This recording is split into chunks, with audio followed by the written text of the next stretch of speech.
여러분 안녕하십니까? 이어서 광주에서 전해드립니다. 올해 초 5.18 공법단체 두 곳이 특전사 동지회와의 화합을 선언한 이후 이에 반대하는 지역 시민단체와의 갈등이 계속되고 있습니다. 계엄군을 용서하고 진상규명에 협조하도록 만들자는 의견과 진상규명과 진정한 사과가 먼저라는 의견이 부딪히고 있는 건데요. 문제 해결에 실마리가 보이지 않자 시민 100명의 의견을 듣는 자리가 마련됐습니다. 김초롱 기자의 보도입니다. 광주 시민 약 100명이 한자리에 모였습니다. 참석자들은 8명씩 12개 조로 원형 테이블에 둘러앉아 이야기를 나눕니다. 5.18 용서와 화해, 진실과 책임이라는 주제로 5.18 기념재단이 개최한 시민 토론회입니다. 도약해야 되는 그런 시기가 아닌가? 그래서 그런 시기에 시민들의 지혜를 모아야 되지 않을까? 이런 생각. 지난 2월 5.18 부상자회와 공로자회가 특전사 동지회와의 화합을 선언한 이후 이에 반대하는 시민단체와의 갈등이 깊어지자 문제 해결의 실마리를 찾고자 이번 토론회가 열리게 됐습니다.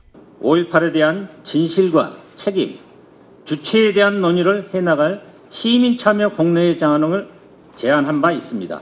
광주 시민의 집단 지성과 공동체의 지혜가 필요한 때입니다.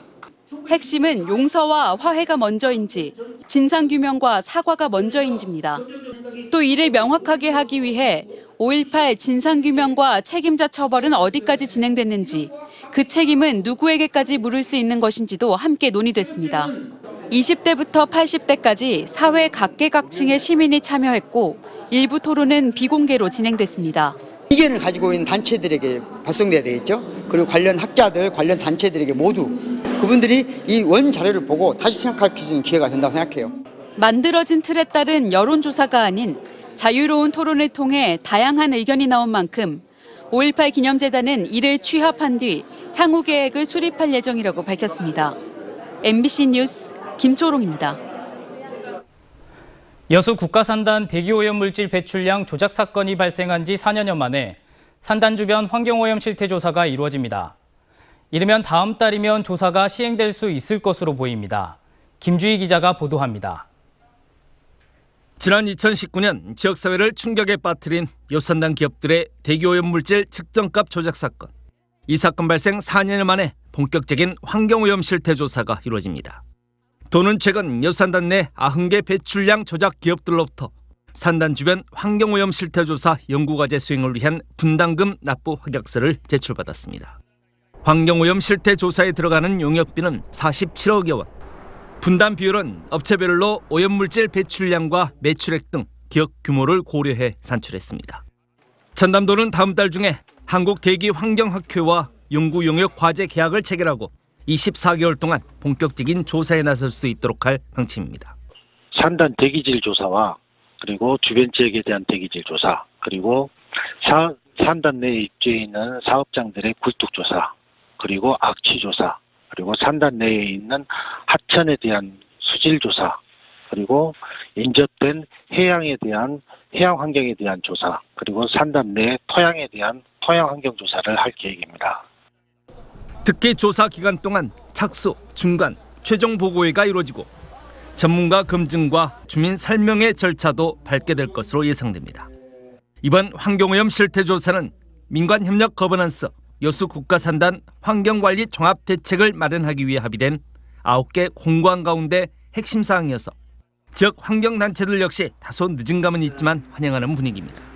이 조사를 왜 하게 되었는지에 대한 부분들을 명확히 인식하고 시민들의 요구에 의해서 진행되는 만큼 그 시민들의 어떤 그 바람이 충분히 반영되는 그런 조사를 진행해 줄 것을 또 당부를 드리고 싶습니다. 산단 기업과 용역업체 관계자 80여 명이 무더기로 사업 처리되면서 지역 내 큰 파장을 일으켰던 여수산단 기업들의 대기오염물질 배출 측정치 조작 사건.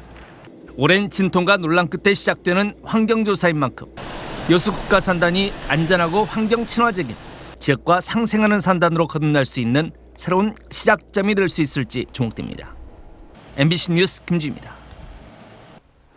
출처를 알 수 없는 국제 우편물에 대한 주의가 필요한 가운데 광주와 전남 지역에도 관련 신고가 잇따르고 있습니다. 어제부터 오늘 오후 5시까지 소방에 접수된 광주와 전남 지역의 신고 건수는 광주 52건, 전남 48건 등 모두 100건입니다. 이 중 5인 신고 등을 제외한 46건은 경찰에 인계돼 위험물질이 들어있는지 등에 대한 감식 조사가 진행되고 있습니다. 경찰은 출처를 알 수 없는 해외 우편물을 받았을 경우 이를 개봉하지 말고 112나 119에 신고해 줄 것을 당부했습니다. 최근 집중호우로 하천범람과 침수 피해가 발생하면서 광주시가 풍수의 감염병에 대한 주의를 당부했습니다. 풍수의 감염병은 오염된 물을 마시거나 오염된 음식을 먹을 경우 걸릴 수 있는 장티푸스와 세균성 이질, A형 감염 등과 모기매개 감염병인 말라리아 등에 해당됩니다. 광주시는 조리 전후나 식사 전에 손을 깨끗이 씻을 것과 안전한 물과 익힌 음식물을 섭취할 것을 당부했습니다. 광주와 전남 지역에는 모레까지 돌풍과 천둥, 번개를 동반한 강하고 많은 비가 내릴 것으로 보입니다. 기상청은 오늘부터 24일까지 광주와 전남 지역의 강수량이 50에서 100mm로 예상된다고 밝혔습니다. 또 전남 해안의 경우 많은 곳은 비가 150mm 이상 올 것으로 내다봤습니다.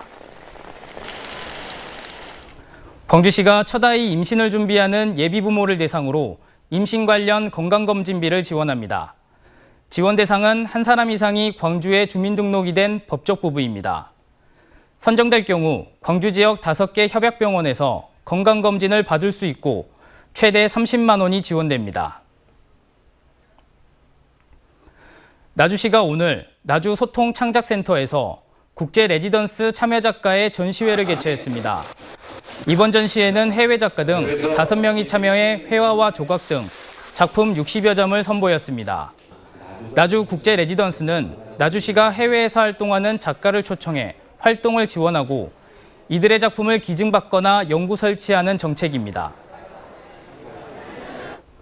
화순군이 오늘부터 한이움 실내체육관에서 전국 학생대항 배드민턴 선수권 대회를 개최합니다. 먼저 열리는 초등부 대회에는 107개 팀의 선수 700여 명이 참여해 단식과 복식 5경기를 치르는 단체전 경기를 합니다.